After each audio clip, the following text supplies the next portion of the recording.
Hello guys! Ngayon magluluto ako ng tinolang ilonggo. Ayan. Kita niyo ito? Ang bago kong electric pan habang nagluluto ako ng pagkain ko. Ayan. Ang ganda-ganda, no? Okay. Cool na cool. Ini. Okay. Ang lulutuin ko ngayon ay kalabasa. No? At ano bang tawag dito?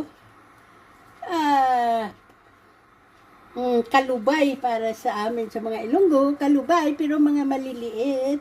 Kinakain namin ito dito pag New Year. Pinapanalangay na nanalangin kami na magiging abundant ang New Year namin dito sa Israel. So, mayroon ako niyan. Ilagay ko dito. Ang gagamitin ko parang laswa lang ng Ilonggo. Okay. At saka may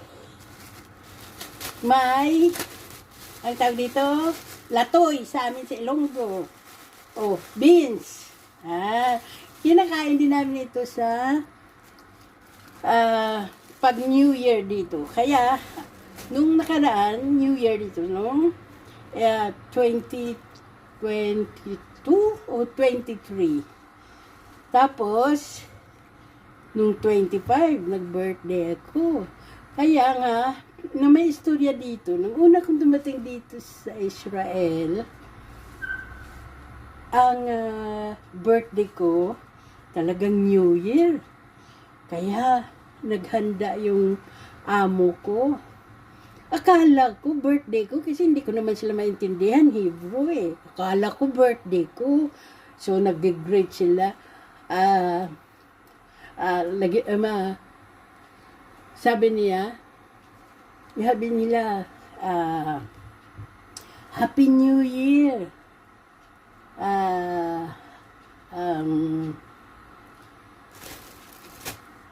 Kaya sabi ko, wow, bongga ang birthday ko sa Israel. Okay. So, dyan na muna mamaya. Pag naluto ko na ito, mag-continue tayo ng vlog ko ngayon. Okay? See you!